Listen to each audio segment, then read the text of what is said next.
Good morning, world. I'm Steve Rao, the host of Pod TV, Roku TV's World Edition. And I greet you live today from the All America city of Morrisville in Research Triangle Park, North Carolina, the eighth largest state in the United States of America. And on this show, we have engaging discussions on global affairs, innovation, updates on the war in Ukraine, and talks about what our lives are like returning to a new normal, at least in the United States. As I just got back from the city of Wilmington, where I was at a North Carolina conference, the League of Municipalities, where all cities in North Carolina get together to talk about great issues and what we're doing to emerge from the pandemic stronger. On that note, my monologue today is based on, first of all, I'm wearing pink in honor of the Susan B. Komen Race for the Cure Award for cancer. And I've also got my purple shirt, which I'll wear tomorrow when I go to the Purple Stride Run for pancreatic cancer. Wherever you are in the world, let's do what we can to rid the world of these dreadful diseases. On that note, I wanted to talk quickly about one of the greatest diseases that have existed in the history of our nation, racism and racial bias. I was appointed to serve on the North Carolina League of Municipalities Racial and Equity Task Force. And for over a year and a half to 2 years, our team of colleagues around the state of North Carolina addressed racial discrimination and racial equity.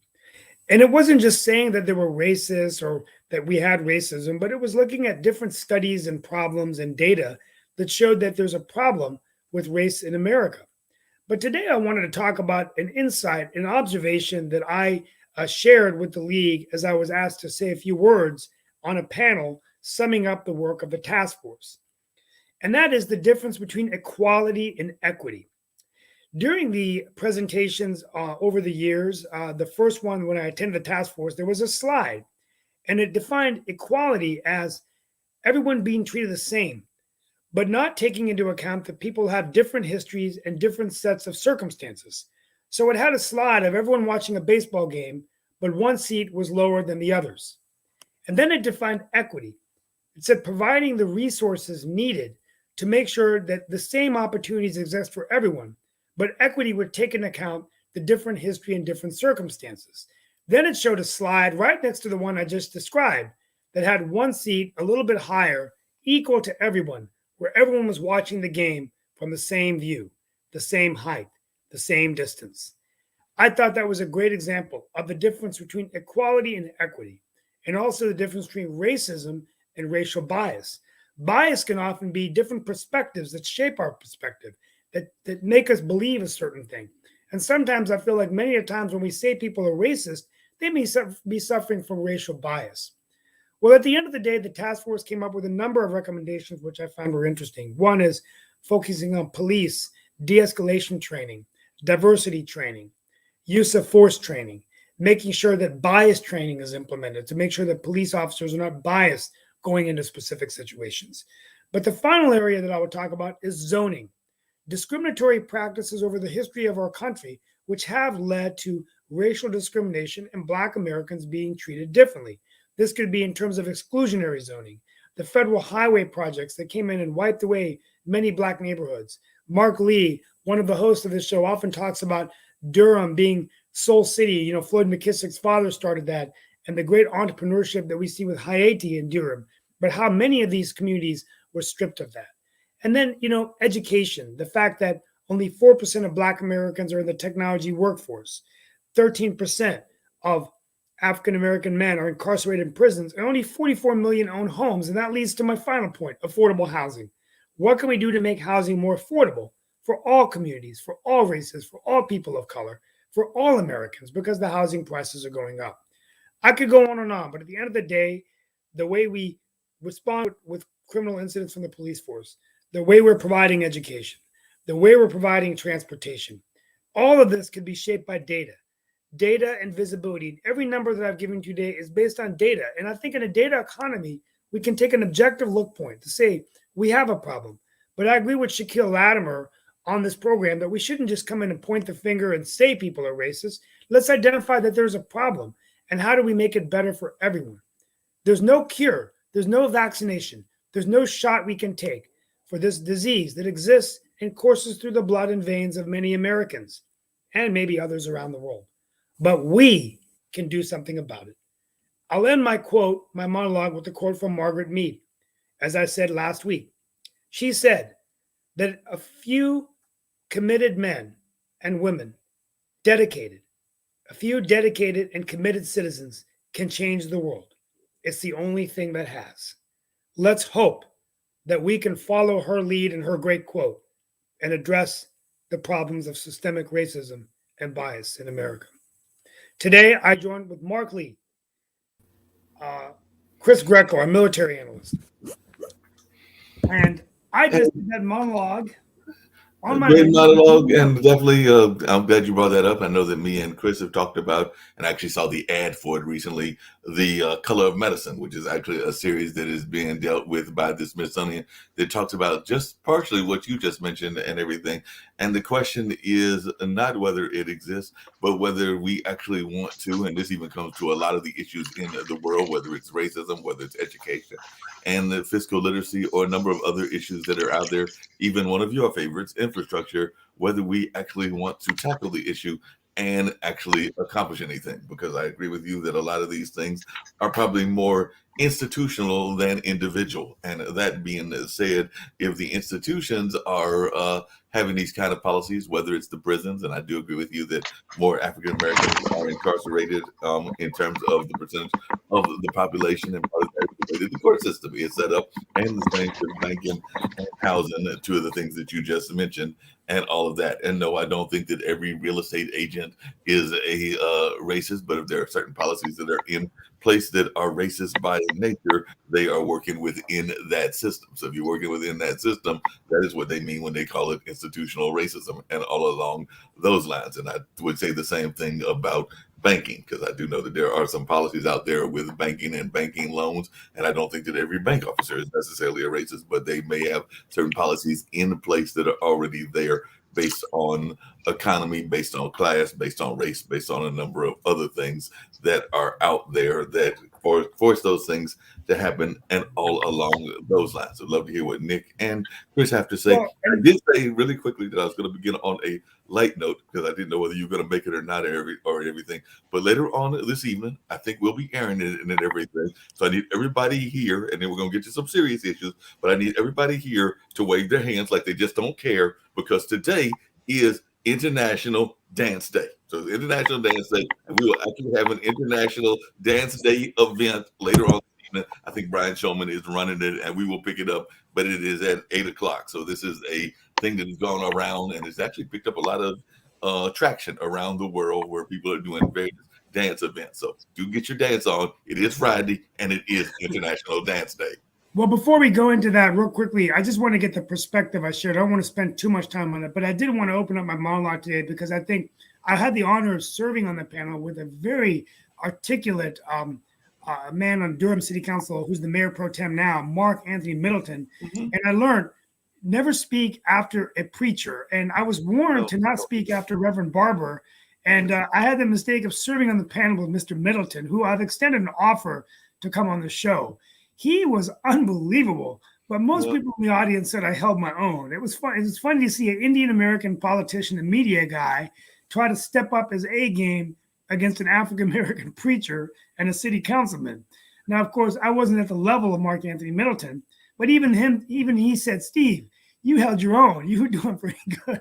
And so uh, but anyway, real quickly, And um, and I'm glad you brought up Mark Anthony Middleton's name. He's been very much behind a lot of efforts that have been out there as well, because he is one of several African American leaders here in Durham that have talked about an issue that is very dear to a lot of people's hearts, including my own and my brother, who actually works in that field and everything, working with at-risk youth and all of that. But not just here in Durham, but around the world, we do have issues with gangs and gun violence, and that is something that he oftentimes talks about. And I want to say that Mr. Middleton is one of several leaders from this community that have stepped up and basically came up as African American male leaders that are trying to be, one, both positive role models, and two, show that to those that are choosing to go that path, that that is not a path that they have to go, and that they want to be true role models and be able to actually show them that you can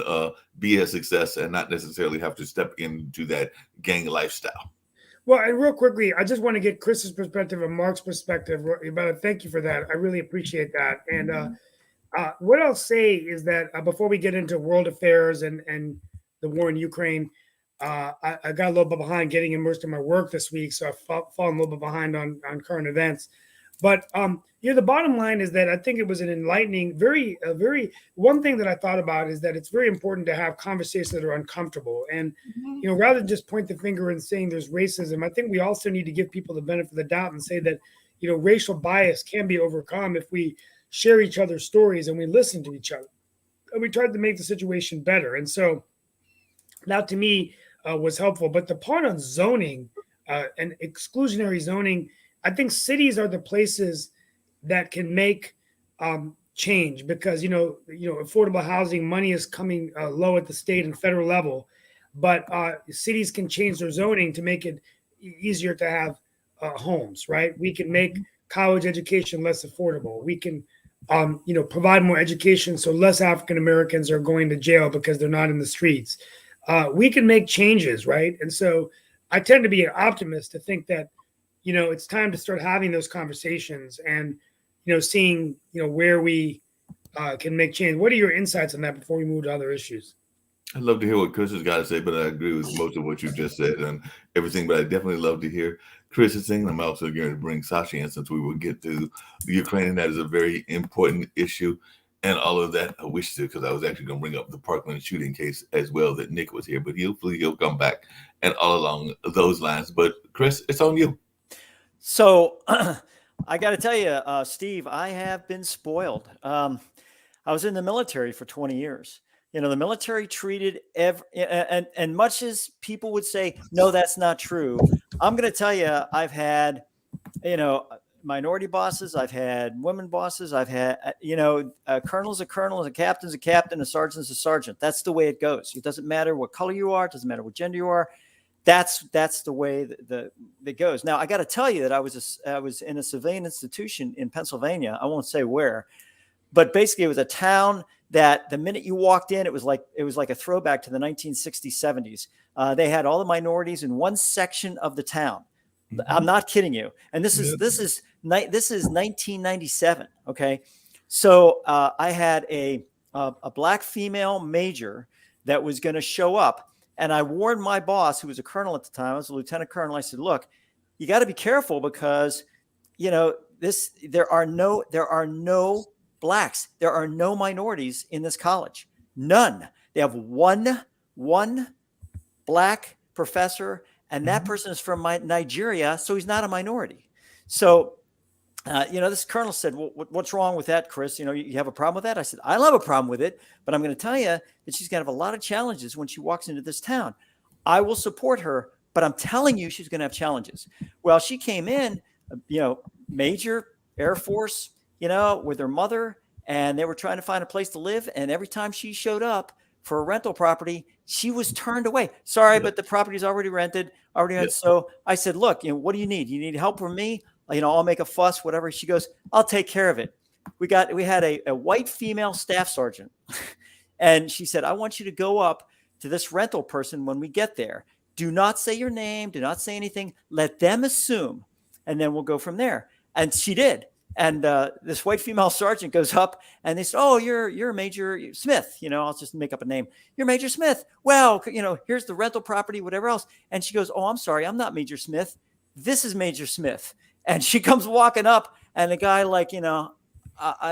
and she goes, well, good. I'm glad it's still rentable. So we'd like to have this place just like that. This guy Chris, was, why does she have to do that? That's Chris, ridiculous. Unfortunately, it is ridiculous. And unfortunately, that is in the 21st century all too common. I can tell you of a couple of businesses that exist that have basically, I hate to put it this term, but basically white or European front people of the organization because of what you just said. There are people out there in the world, including folks that don't even want to accept people running their own business. So they will sometimes have to feel that they have to, because of some of the biases that we're talking about, have somebody that is serving as their proxy, for lack of a better term, Yeah. and all of that. And that is shameful that happens in the 21st century. It's also shameful that there are neighborhoods that are just as you described, that they are very exclusionary, and they stay exclusionary, and they have no intentions of not being exclusionary. And sometimes it's around race, sometimes it's around class, sometimes it's around another of other issues as well. As one, I'm definitely glad to be in the community, and I'm not just saying that because of feeling any sort of guilt about it, but glad to be in the community of the heterosexual world and all of that. But I do sometimes wonder about the militaries, and I think y'all have gotten better, but I don't know that y'all have quite got there. The military's fairness to some of our LGBTIQ community and all of that. So while I will agree with you, because my cousin served in the military, and as I told you, he made it up to lieutenant colonel before retiring, and now being a military or a civilian advisor on some military projects and other kinds of projects as well. But definitely, both he and his wife climbed up the rank, and both of them are of African American descent. But I do sometimes wonder about some of the other communities exist, and I do hear what you said about women, but I'm not even 100% sure about the gender fairness. But definitely I think it's gotten better, and I definitely do sometimes wonder about the fairness with some of our people that are in that LGBTI community. But I don't know, maybe that's gotten better, and you can point out to me where it has, if I am wrong in the perception that there is still some of that what was the old policy, Don't ask, don't tell. Don't ask, don't tell kind of policies and everything.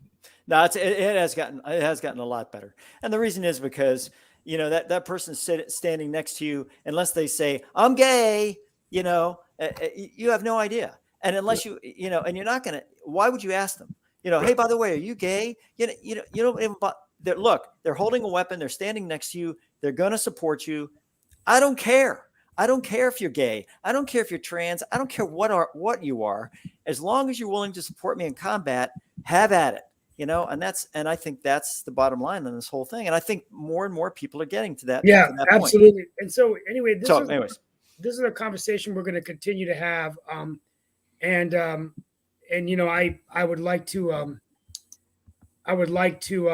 do want to bring in Sasha's talk. I know we're going to get to the military and definitely what's going on in the Ukraine and everything. Just really quickly, like I said, I was hoping that Nick was going to come in, because this was a major case when it happened and everything. But the jury selection in the death penalty case of confessed Parkland school shooter Nicholas Cruz has lapsed into direct disarray after potential jurors allegedly mouthed expletives and threats to the defendant in the courtroom, and the preceding judge admitted committing a legal error that nearly derailed the process. So even though he's been convicted of this horrible crime and everything, we've seen other incidents where these kind of things have actually caused something to get overturned and all of that. So I'm hoping that will not be the case in this case and all of that. But that will happen in Florida, because Florida has its own kind of things going on, and I'd love to hear a little bit more, because I know me and Chris were talking offline before we started about what's going on with Disney World and some of their things that are happening as well. But definitely that was what's going on with that particular case I was going to bring up.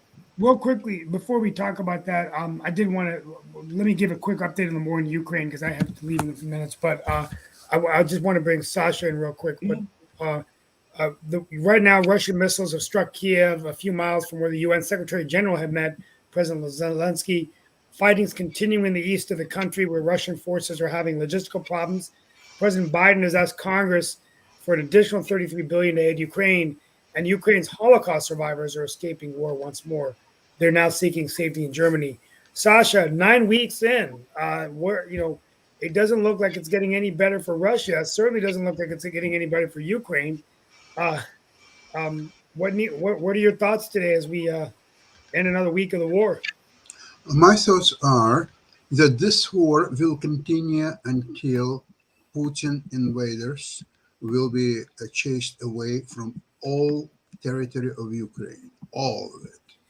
As a minimum, The maximum is that Ukraine will invade Russian territory and will start taking one city after another. And I think once Russian people will all of a sudden get their eyes in normal places, because right now they're not, they will obviously see really what's happening, how their country was robbed mercilessly by Putin and his oligarchs in the last several years. Well over $3 trillion went through Russian sales of oils and gas and other commodities and so on. And today, to account for all that, Russia has only some $600 billion, of which half of it has been arrested by U.S. So where's the around $2.5 trillion? It's a huge number, even for U.S., for any country for that matter. For Russia, it's incredible. It's twice its annual budget. So, well, start counting all the oligarchs' yachts and properties, and all their wives and girlfriends and children living in the West on very high expenditures, and so like some women are being called high maintenance women. So all these people are high maintenance people. All that is sucking out of Russia trillions of dollars, and their building of all these modern arms and all this crazy missiles what they are demonstrating or so on.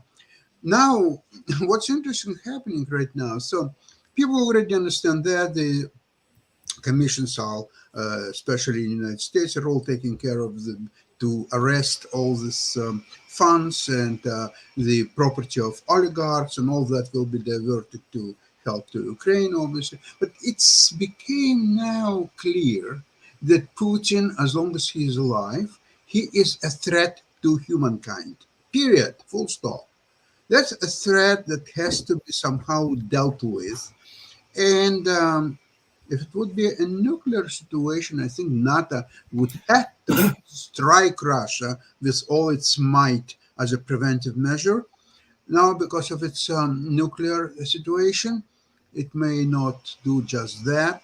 It will still try to contain, although, sometimes you think, well, sooner or later, Putin, before he will lose totally with Ukraine, he will obviously use nuclear weapons, right? So if he's going to do just that, why don't we do it first and just do preemptive strike? That would be just awesome. And especially if the U.S. claims it has Yes. tactical bombs, which are going right into the bunker and explode right there. So that Well, would Sasha, you're exactly right. And let me tell you something. In the 1960s, a group of atomic scientists, including Oppenheimer and some of the other ones, sent a message to Truman. And then after Truman sent a message to Eisenhower and basically said, hey, why don't we have a preemptive strike against the Soviet Union right now? Right now. Do it now. Get it over with, make sure that we're done and whatever else. And, unfortunately, for whatever reason, and I think it's the reason is the United States just never strikes first, right? We never strike first. We wait, We don't strike first. But speaking of not striking first, apparently we did strike first on one of the issues that this whole war has brought up, which is the issue of refugees and people coming over. Because apparently there was a time, and it was actually fairly recently, as recently as last week, that there was a lot of refugees coming across, and ironically, they were coming across from the Mexican border. So the Biden administration is now saying it's going to make it easier for refugees fleeing Russia's war on Ukraine to come to the United States from Europe by trying to shut down this informal route that was going through northern Mexico. And under a program that they announced last week, they're going to streamline refugee applications for Ukrainian and others fleeing the fight, but they're no longer going to routinely grant entry for those who show up at the U.S.-Mexico border seeking asylum. So it sounds like Well, there was a lot of 2 points on that, Mark. yes. One, it's kind of a non sequitur, but getting back to Sasha and the hypersonic missiles, there has been no proof, Sasha, none, zero proof that they're using hypersonic missiles. I'm telling you, it's all a bluff. They've been showing, this file footage of stuff going on. The minute that they start putting detonators on that sucker and they start launching them, they are going to detonate in Russian territory.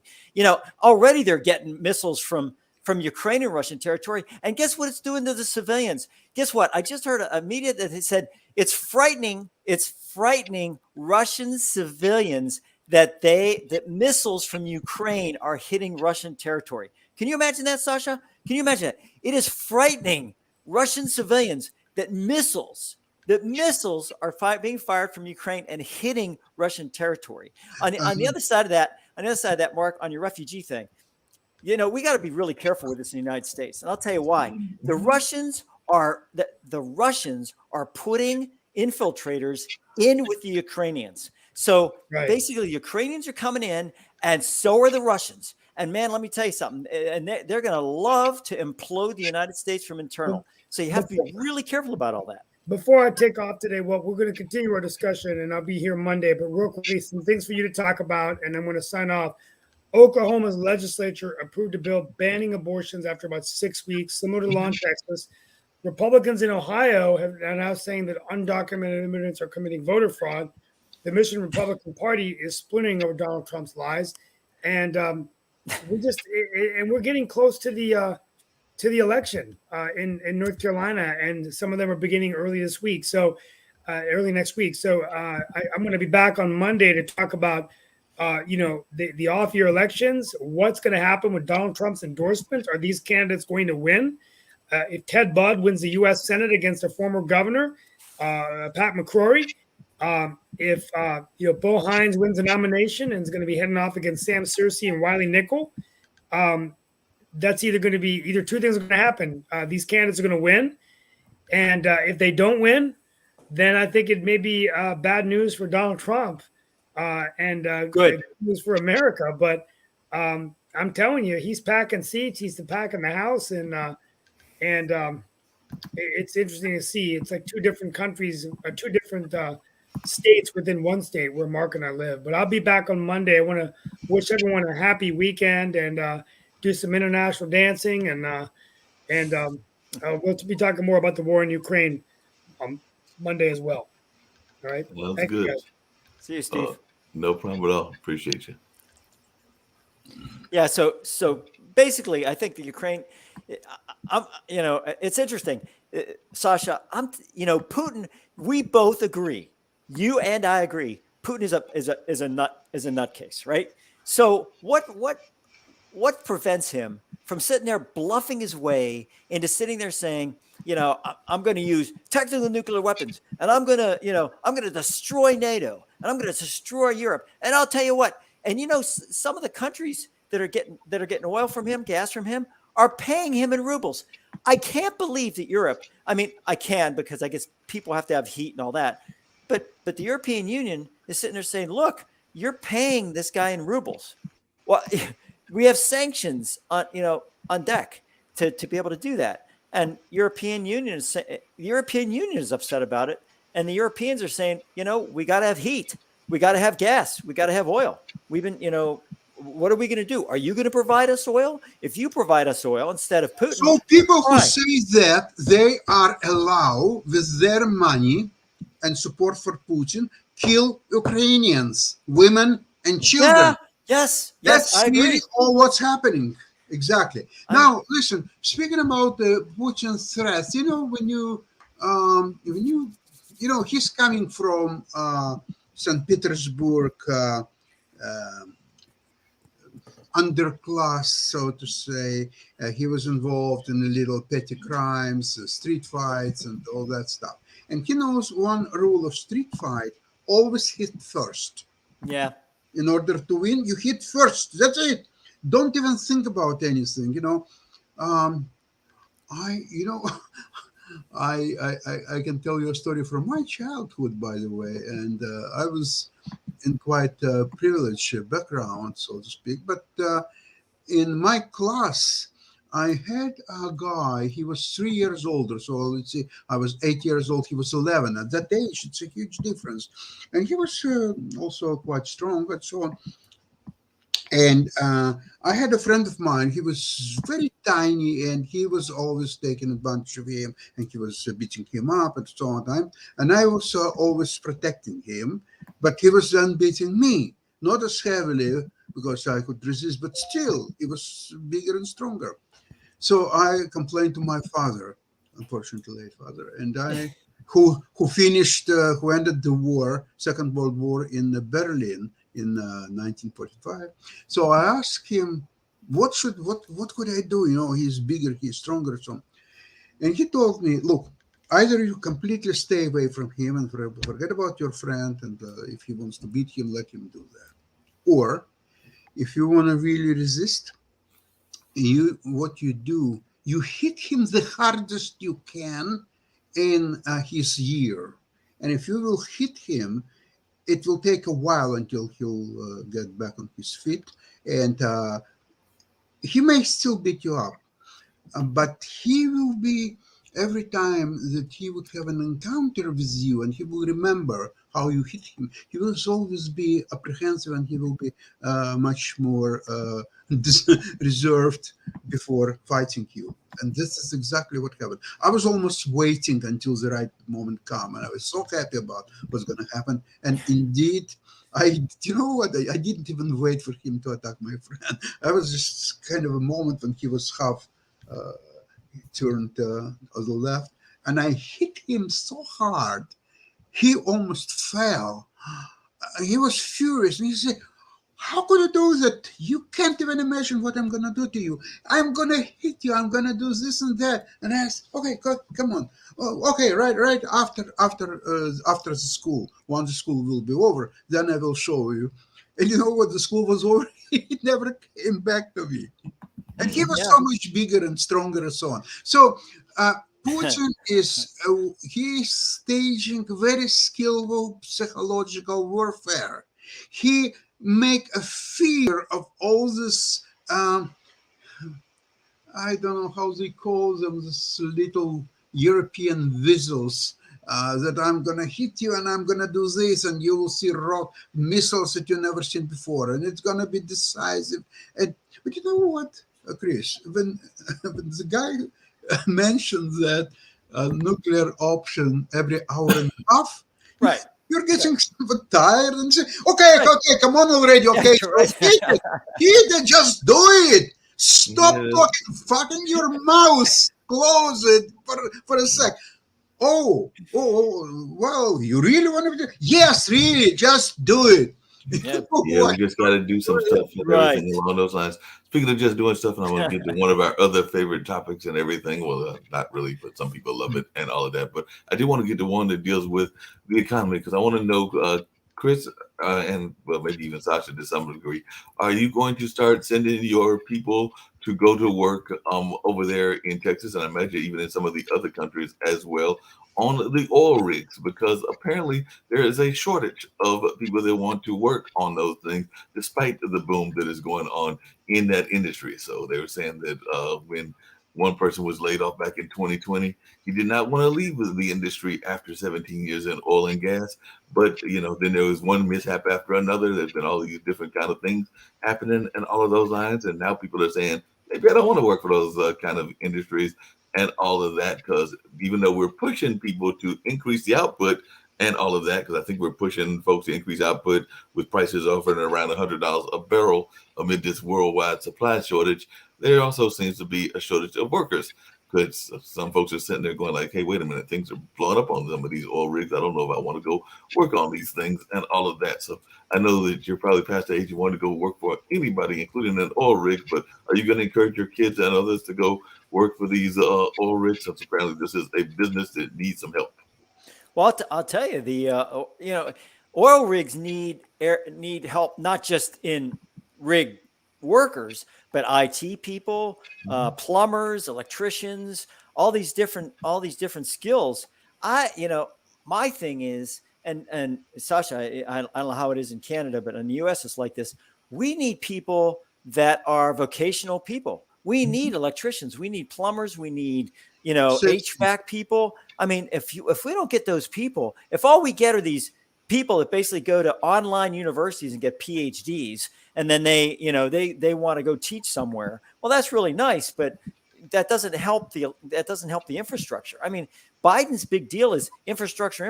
Well, where are the steel workers? Where are the riveters? Where are the, you know, where are the fabricators? Where are the people that need to do this, to be able to make this happen? And if you don't have those, guess what? You can throw billions and billions into infrastructure. It doesn't make a difference. You're not going to get the quality or quantity of manufacturing that you need to have to be able to keep things going in this country. And there's something else that's going on. And this, I'm a Republican, but this even pisses me off, is right now there's $33 billion that they want to give to Ukraine for arms. Well, it's like so many for arms, so much for humanitarian, so much for basically government paychecks. They're giving them like $8 billion for government paychecks for Ukraine to keep them going. And what's happening is that, and this is a Democrat Republican issue. And I'll tell you something, I'm getting sick of it. The Democrats are trying to throw in stuff into this bill so that they can get that passed. The Republicans are saying, no, this is for Ukraine. We're not going to shove stuff in here for infrastructure for U.S. We're not going to put this stuff. This is for Ukraine. Leave it for Ukraine, and that's it. And Democrats will not let that go. It's like, nope, we need to throw this in so we get this passed under the Ukraine. And it's like, what you're doing is you are using the Ukraine as ransom. Hey, if you don't vote for this, then you're not approving the stuff to help the Ukrainians beat the Russians. And it's like, what the heck? There's a lot of that going on. And apparently that's the other thing that I was getting ready to get to, because sometimes we talk about it, sometimes we don't. But I did not realize that, a lot of times bills go through these various state legislatures and everything. And currently right now, as of yesterday, there are currently 200, are you ready for this, Chris? You love data. 238 proposed anti-LGBTQ bills in state legislators. More than half are targeting transgender people. And in states like Texas, they specifically target gender-affirming care for trans youth. As a matter of fact, the article that I was reading was actually about an 11-year-old activist who says that her identity is not up for debate. And apparently she comes from a family of Republicans and Christians, because her mom says that her mother, Kimberly, was testifying before the Texas lawmakers to oppose this bill and everything. And she did say that she is a Republican, a Christian, and the mother of a transgender child. At 11 years old, Mark, look, let's go back. Let's go back again to Ukraine. You have an 11-year-old in Ukraine, and that they've lost their parents, whatever else. And a guy comes up to him and says, look, I know you're 11 years old. You're a big 11-year-old. We need you to take a weapon, and we need you to help fight, and people would go nuts about that. Oh my God, it's child warfare. It's child soldiering. It's child this, it's child that. But yet 11-year-old can sit there and say, I'm not a boy. I'm really a girl. 11 years old. Look, their hormones haven't even shot in, right? Apparently it gets worse. Apparently she said it the first time to in front of lawmakers when she was 8. So she said it when she was 8 back in one time or another and everything. And her mother said, I was really proud of her, honestly, just seeing how she went up there and she started talking. I was like, that is my mom there. That is a very powerful woman, is what Shapley, the 11-year-old, said. If it weren't for her, I probably wouldn't have found my own voice. That moment happened, and I was like, you know what? I have to speak up. I have to start talking too. Now, I will say that I do remember, because, having parents that are, if you come from parents of activists, and my parents were activists, you may pick up your voice at an early age. I would say that my nephews, who are 13 and 14, probably had their voice at like 11 or 12 and 10 of things that they thought around different issues and everything. I know that I did, because I actually worked and did a mimeograph paper when I was 10, and some of those were around some of the issues that I even talk about now as an adult. So I'm not going to say that kids cannot start identifying and having ideas and even absolutely opinions at those early ages. That's fine. But when you start changing your body in a permanent nature at the age of 8 and 11, that the parent, And this is bad. I'm sorry, I'm going to say it on the air. It's bad parenting. What you're doing is you're saying, I would sit there and say, look, if you truly believe that, then when you're 18, when you Right. get to be 18, you can certainly make your own decision. And I have no problem with that. When you're 18 and you are now, an independent individual, you can pretty much get your tattoos. You can do whatever you need to do. That's your body. That is your decision. But as of right now, you're a young man or woman. You need to sit back down and just go through this and figure out exactly what you want to do before your hormones kick in. Because I'll tell you what happens, Mark, when they become a female, and then when they're 14 or 15, they go, shoot, I really wanted to be a male. I really was okay with being a male. So all of a sudden now you're back in a male. It's going to go back and forth you talk about mental anguish, and I think that's what these laws are saying. I think the laws that are in question, 230 of them or whatever it is, if you take a good look at them, they focus on minors. They focus on the minor aspect. And, and what upsets me in the United States, and this really upsets me, and I'm just going to say it, is people are getting killed in Ukraine. Cities are burning in Ukraine. What are we worried about in the United States? Well, whether we're a man or a woman. Really, it must be nice in the United States to sit back and say, gee, we're not faced with bombs falling on our heads. We're not faced with rape, killing, mass graves. We're not worried about all that. No. Worried about is whether we're a man or a woman. Maybe it's about time. There are times I wish, and this is just a sick wish of mine, that we would get invaded. Because if we would get invaded, all of a sudden, everybody's problems would be kind of like, wait a minute, we're not worried about being a man or woman. We're worried about whether or not we're going to survive the day. And that's we saw that during 9/11. I'll give you even better solution. Why don't you have mandatory military service for all men, and even women as well would not be so bad. So in the army, people they're becoming adults very quickly. They understand how to care for themselves, how to care for their partners, how to act in groups, tactical knowledge, strategic knowledge, obeying the commands. I mean, there's no physical fitness and so on. There are so many positives for this. Why U.S. doesn't do it? Yeah, the U.S. got rid of it because of the Vietnam War, Sasha. That's basically it. They went to volunteer service. Oh, it was ages ago. A lot of people. Exactly. I agree. That was, people still bring that up. Hey, how about this as a compromise? Because I hear what you're saying, and I can agree with part of it. But another thing that was going on way back when, and it was very popular and everything, was this whole notion of volunteerism in society and all of that. So maybe that there is some sort of rule that is put out, and this is just my dream world and everything, that you have an option. You can either go to work for the military or go into the military, but if not, you don't necessarily bring the draft back fully, but you also have the option of going to work for like an AmeriCorps type organization or something like that. Yep. Peace Corps, AmeriCorps, something that puts you in a service relation type aspect to other people. Yeah. Right. And I think that's the problem. And look, I'm a parent of two daughters. One's in the military, reservist, and the other one is a physical therapist, doctor of physical therapy. Both of them perform service, right, to countries Absolutely. In somewhere or another. But the bottom line is that a lot of these kids at 8 years old, they have no idea what service is. They have no idea what altruism is. They have no idea what giving to others is. The only thing that they understand is, hey, I go to school. My mom provides me with, or my mom and dad provide me with food and clothing and, shelter and all that stuff.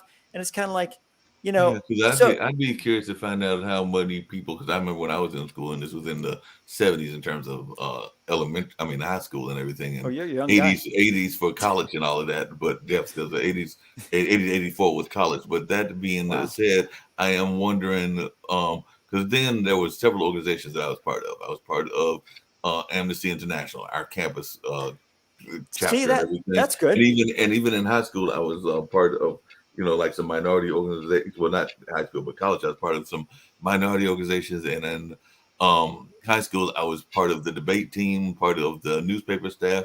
Ironically, Sasha, even though I wasn't any good, that's why I never got up to your level. I was on my chess club and all of that. Matter of fact, I think there's a picture of me trying to play chess and from the club. But I wonder, even if, like we talk about the financial literacy and the fiscal literacy, and I need to check with my nephews, I wonder how many kids are actively involved in a lot of organizations. Like I remember when I was dating a young lady, her daughter was in the Girl Scouts. I was very active in the Girl Scouts. She had some other things going on in terms of being either not an A student, but was more like an average student and all of that. But she definitely was really engaged in that. And I mean, except for this, when they pop around with the cookies, I don't see them as much as I used to, them and the Boy Scouts. So I'm thinking, and this is maybe is an idea for your data show. I'm thinking that our actual student participation in organizations is on a downcline, but that's just a theory of mine. I don't have a fact of this or nothing along those lines.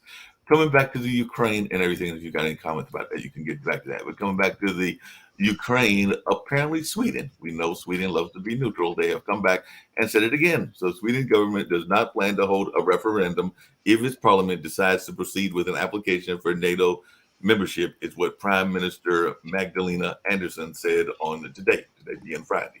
Russia's invasion of Ukraine had forced both Sweden and Finland to review long-held beliefs that military neutrality is the best means of ensuring national security, with both countries expected to make a decision in the coming few weeks. And Anderson said that a referendum was a bad idea. I don't think it's an issue that is suitable for a referendum. She told reporters there's a lot of information about national security that is confidential, so there are important issues in such a referendum that cannot be discussed and important facts that cannot be put on the table. So it sounds like the leadership, at least, are not going for this whole idea. And by the way, one of the politicians there said voters are not naive about Russia. All Christensen told the Daily Aftonbladet earlier this week in a debate with Left Party leader Noesha Dagstar. It's very clear that Sweden's voters have understood what happened on February 24th and have drawn their conclusion. So what do you think? Are we going to have this vote? It sounds like there are definitely people pushing for the vote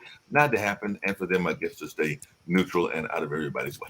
Well, let me tell you something about neutrality. And Sasha, I don't know whether you agree with this or not, but let me tell you something about neutrality. You could call yourself neutral all day long. Lebanon did, and look what happened. You have to back up that neutrality with a very, very strong military. If Switzerland was always, the neutral party because, one, they had a strong military. Also, they had all the bank accounts. But the bottom line is that if you have Sweden and Finland, you better have a heck of a good military, because as long as you have that strong military, you can say, screw you, I'm going to be neutral. And that's the way it goes. And if you attack us, you're going to end up getting blitzed because we have such a strong military. So it's that thing, as long as Sweden and Finland have a strong military and are willing to support one another, should, one another get attacked, then that's something to consider. But if they don't have a strong military, they can sit there and say they're neutral all day long. And Putin is going to sit back and go, something, there's parts of Finland that we really like. So we're going to start taking part of that coastline along the Baltic Sea, because something, we need that Baltic Sea for our fleet. So the Baltic Sea fleet. So we're just going to take part of that coastline. You don't mind, right, Finland? Because you don't have a strong military anyways, and we got these hypersonic missiles. So you have to be really, really careful about this neutrality. Am I right, Sasha, or am I off? Say, look, it's nothing personal, just business. There are some oil reserves in Arctic or so on. We need that. You're wealthy, you're big, you're powerful. But you know what? If you go against what we need, you will no longer be strong and powerful. We'll just completely destroy it. Now, there is a slight difference is that Sweden doesn't have a common border with Russia, unlike Finland. Now, Finland has a huge border. So once Russia will invade and take over Finland, now Sweden will have common border with Russia. So that's exactly what Sweden is trying to do, is to avoid this situation. So not only Sweden itself, but Finland as well will make it into NATO. So there will never be a common border between Sweden and Russia. That's smart. exactly what they're trying Yeah. to do. So I guess I think they will have to go through simplified and very speedy proceedings, because once they will apply and there will be some kind of delay, even months or two, Russia can invade since they are no members of NATO, and they can be unpunished invade Finland, and with such a force. I don't know where they're going to get that force, but if I was they going to say, where's it going to get? I think they used all their tanks in Ukraine. Half of them are still sitting there. I think in they're ruins. now busy hiring mercenaries, some people in Syria, maybe some, maybe even countries like Pakistan, perhaps, maybe some others. Yeah. But what I noticed, there is very interesting things. There was today, earlier in the day, there was a meeting at the European Commission to vote to declare and start proceedings against Putin as a war criminal. Yes. Yeah, But yeah. you know what's absolutely incredible, that Russia's own client states such as Armenia and Serbia, they all voted with all other countries together. That's incredible development. Speaking of incredible, Sasha, apparently, you know, those lovely people over there in Russia keep putting their foot in their mouth again, and they've done it again, because a leader in Kremlin mouthpiece has warned that the West's overt backing for the Ukrainian attacks on Russian territory could lead not to Russia's defeat, but to the total annihilation of Ukraine. So this came from Margareta Simeon, who is the editor-in-chief of one of several of their propaganda outlets, RT and Sputnik, and it came after further Ukrainian strikes overnight on the border city of Belgorod, a key supply center for Russia's military force. And this is their quote: "Explosions and air defense sirens in Belgorod," they wrote early Thursday in a message on Telegram. "The Anglo-Saxons publicly encourage Ukraine to take their hostilities into Russian territory, and they give them the means to carry that plan out. What choices do you leave us, idiots? The total annihilation of what remains of Ukraine, a nuclear strike." So that's what they're saying, is that they're going to launch a nuclear strike on the Ukraine because we've given them no choice. I don't know what the heck they are thinking, but that's what they are claiming. And so do you have a direct message to that our lovely folks from Russia that are saying that we have no choice? We have to launch a military attack and it's going to be nuclear. Actually, interesting. 10 years ago, I met in person, face to face, her husband, Mr. Kisayan. At that time, he was a theatrical producer. And although, of course, I didn't discuss politics with him at the time, it was 10 years ago exactly.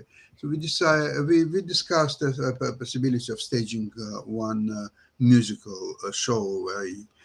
I've developed a certain chess program, and I wanted to use it in a musical chess. But I wanted that musical to have a certain twist, that at the end of the show, people wouldn't know which way it would end. So it would have two alternative endings, and depends on the game, which will be played, a computerized game, that would end one way or another. So we had a discussion about the budgets and so on. It's mostly financial considerations.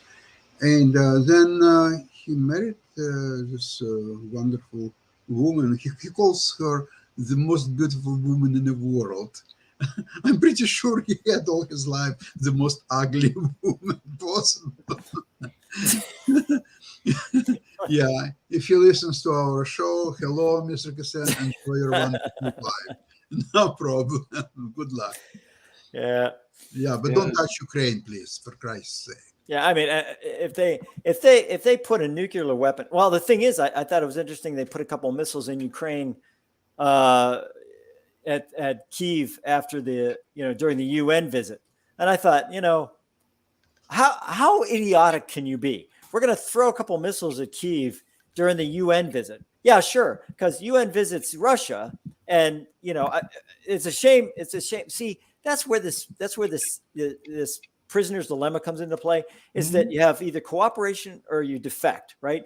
So you notice Ukraine didn't throw missiles into Russia when the UN guy was visiting Putin. But nope. Russia had to throw a couple missiles into Kiev while the UN was visiting with Zelensky. And evidently there is a story, and I don't know how true this story is, but man, let me tell you, it makes Ukraine look like heroes. Is evidently they were very close to getting Zelensky at one point in time. And I don't know how true that is or not, but let me tell you something. I think it is true. You know why? Because Zelensky, in one interview, he said that probably you see me for the last time ever. Wow. Because he knew that there is a hunt for him personally, and he knew that obviously it's a risk that anytime he has been taken out. Yeah. Okay, I think I have to say goodbye to everybody. Oh, yes. Yeah, you have to say goodbye. We got to get ready to get over to the other show. We're all getting ready to end and everything. Sasha, we were saying it's an International Dance Day. So Chris danced earlier today. We need to see you do a couple of dance moves as well because it is International Dance Day. So I need to see Sasha dancing. You see how I'm moving. He's Sasha out. moves. Sasha's like, I'm not having this. I'll see you later, Mark. You take care of yourself.